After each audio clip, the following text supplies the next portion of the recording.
Hey everyone, many of you saw my recent video detailing what I would have said to Bret Weinstein if he wasn't a little coward who declined to debate me on Piers Morgan. That commentary ended once my part of the segment began, and a lot of people asked me to upload my bit separately since they didn't want to give Piers the traffic. So that's what this is. Please enjoy. Well, listening to my previous two guests and here to give his verdict on whether RFK is making America healthy again is Dave Farina, the host of Professor Dave Explains. Well, Dave, welcome to Uncensored. Thanks for having me. Your response to what you were just listening to?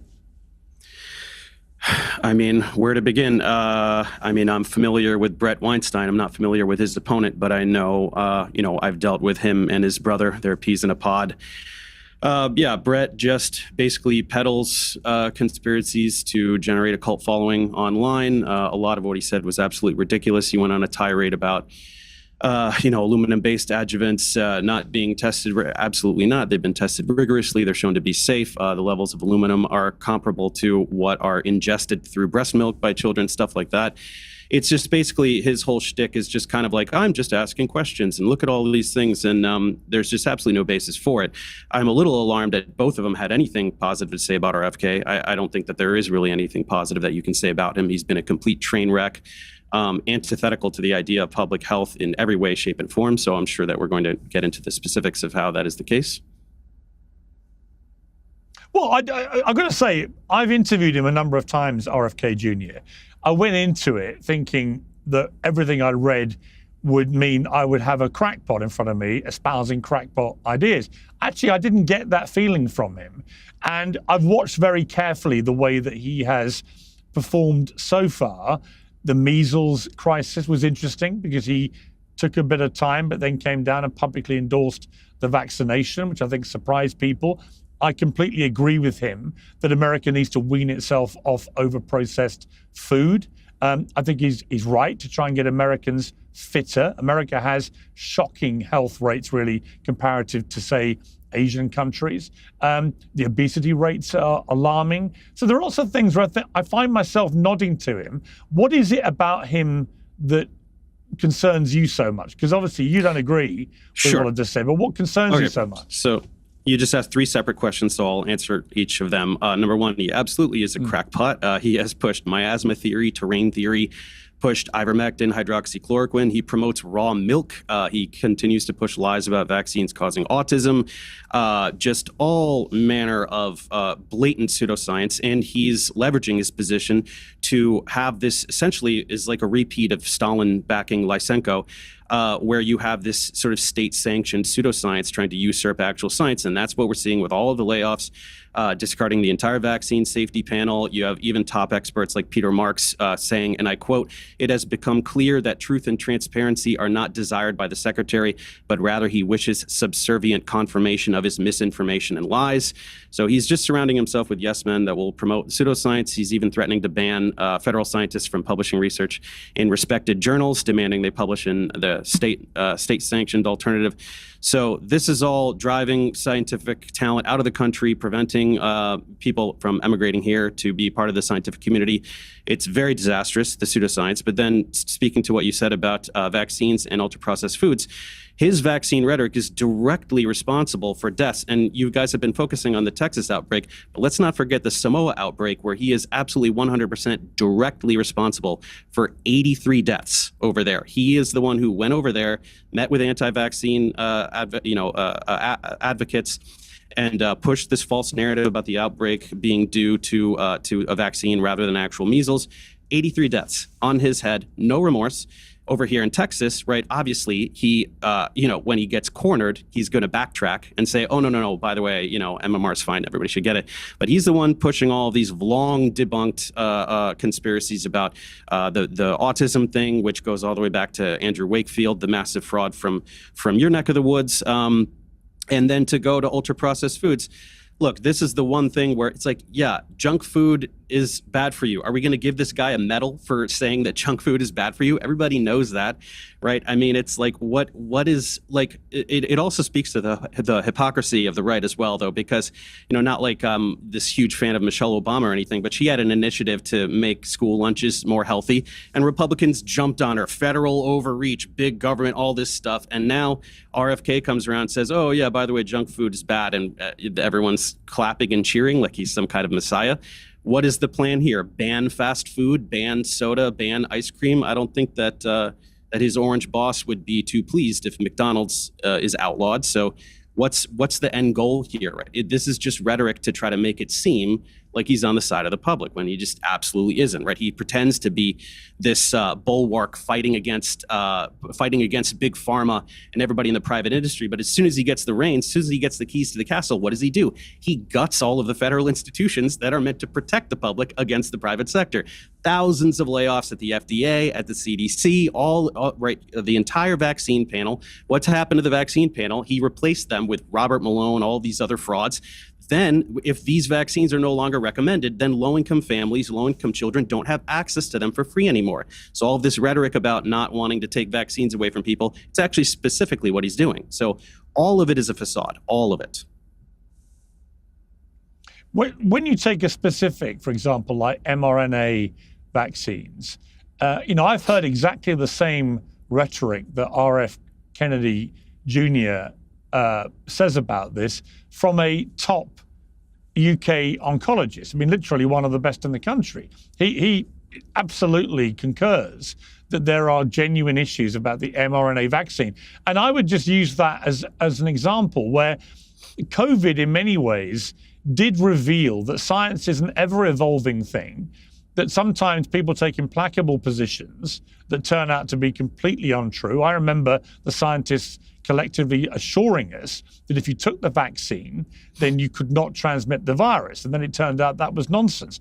Early on, they said, you shouldn't use masks. Then they became mandatory and so on. And then later, it looks like masks weren't that helpful anyway, etc. So science evolves and it moves. And I guess my overview would be, if the experts have been so expert in America in terms of health in the last 50 years, why is America so unhealthy? Okay, again, that's like three different questions. First of all, what you're attributing to the scientific community is actually just a couple of things that Biden said offhand, right? In terms of you won't get infected, things like that. That's not what doctors said. Okay, leaving the why Americans are so unhealthy thing for later, we should talk about mRNA vaccines, because you just had Bret Weinstein on, and he is one of the main purveyors of all of these lies and conspiracies about, fabricating all of these millions of deaths and all of these other things. His opponent was a little more reasonable in terms of discussing the COVID vaccines. So in terms of we absolutely cannot deny the efficacy and the success in saving millions of lives for these COVID vaccines, especially at this lightning speed in which they were produced, where other therapies did fail. So to talk as though that's not true is ridiculous. But then looking at this, 500 million cut for future, you had a clip of someone else talking about all of these other alternate therapies that we're not going to get anymore because this was cut. I mean, this is absolutely indefensible, right? There is a kernel of truth to some of the rhetoric about the mRNA vaccines in terms of the uridine pseudouridine, the N-methyl pseudouridine swap, which is responsible for the spike protein lingering longer than we expected. It's found 6 months later in muscle tissue and things like that. So that was a bit unexpected. But how do you? And by the way, all of the side effects have been completely overblown by frauds like Bret Weinstein, completely fabricated. All of these, the myocarditis and all this stuff, just complete false rhetoric, right? So it's not that there's nothing there, right? We can talk about why is this spike protein hanging around longer than we expected to, but how do you answer that question? You do more research, right? You study it. You don't gut the FDA and CDC. You don't have billions of dollars of budget cuts. You don't push brilliant scientists out of the country and prevent other brilliant foreign scientists from coming into the country due to RFK's policies and Trump's attitude towards immigrants. it's just a complete mess. I mean, it's a deterioration of the American scientific community right before our eyes, and RFK and Trump's administration are directly responsible for it. That's really all there is to it. As far what was the last? But on that big picture, the big picture point was about why, if the experts have been so expert, why is America so unhealthy? I mean, look, it's poverty, right? America is absolutely unique among the world powers in terms of, number one, not having, affordable healthcare. It's not having access to healthy food, not having access to affordable healthcare. Like this is what's driving health concerns. So if we want to address these things, obviously we have to figure out how to make healthcare better, and so that involves standing up to health insurance industries and things like that.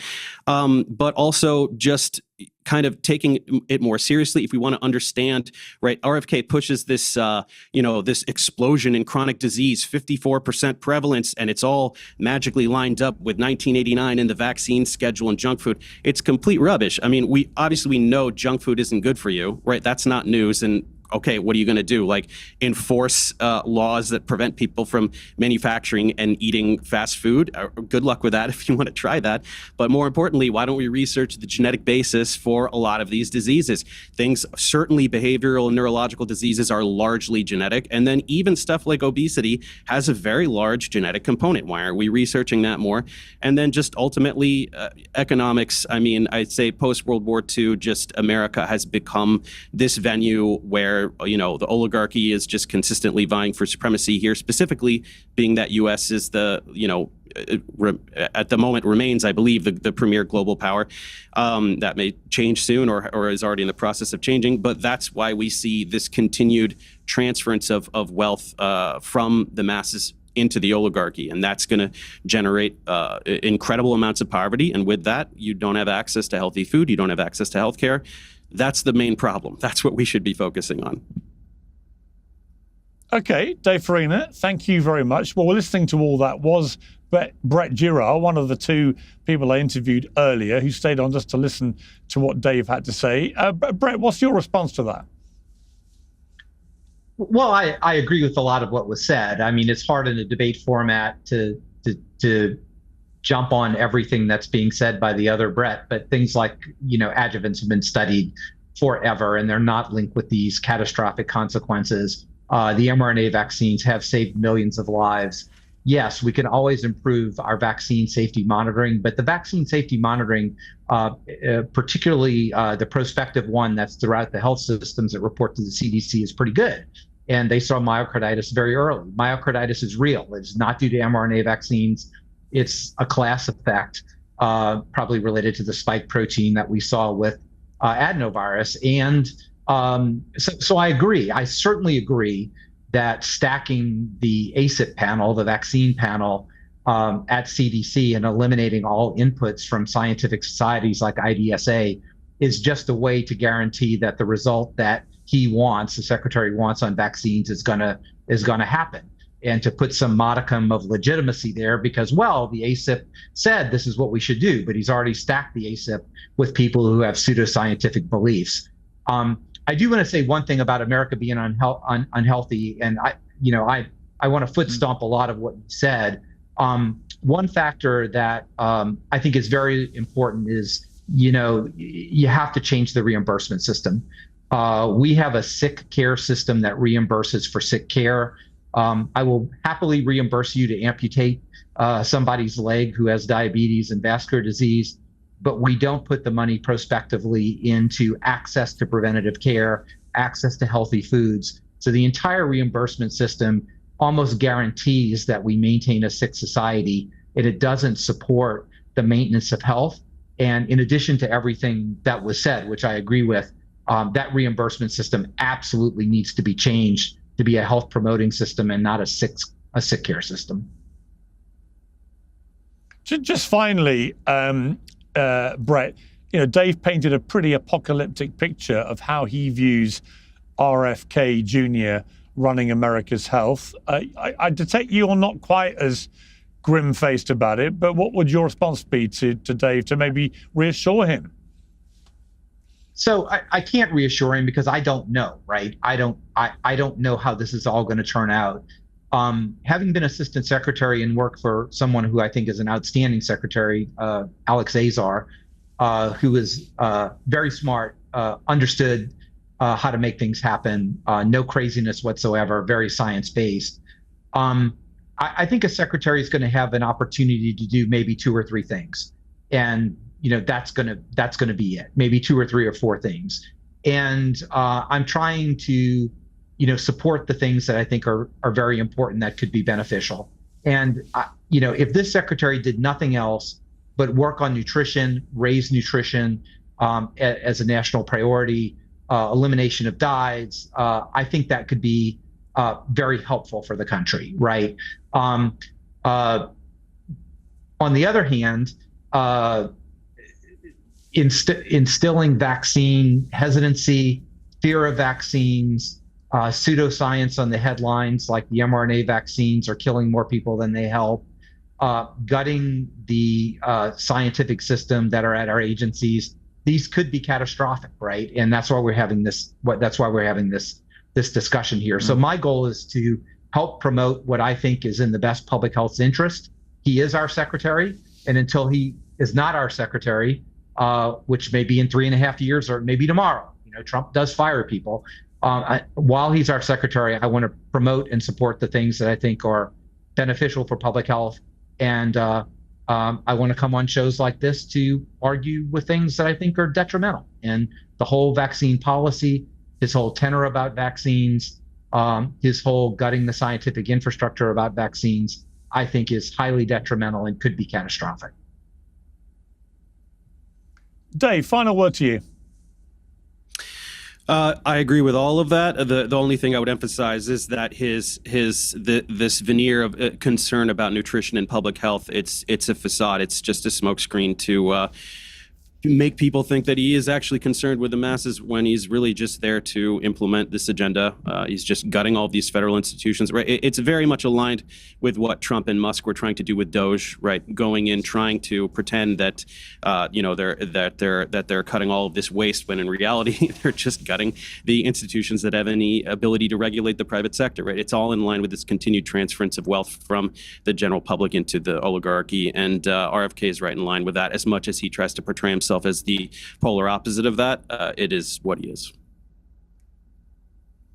Trump was asked recently in an interview, he eats so much fast food, is he a good example? He said, well, all the people who've been lecturing me about eating fast food have passed. And then he did a big smirk. I'll just leave this with that. Because one thing's for sure, Trump is ridiculously healthy for a guy of nearly 80 who's had the diet he's led. Maybe it's the lack of alcohol might be the key, I think, to why he may be as healthy as he is, but we shall see. Thank you both very much. I appreciate it. So that was me on Piers Morgan. How do you think I did? Do you think Piers learned anything? Do you think his audience learned anything? I'd like to think so, but it's hard to tell. Would I do it again? Sure, for the right topic. It always makes for good content, right? I'll see you next time.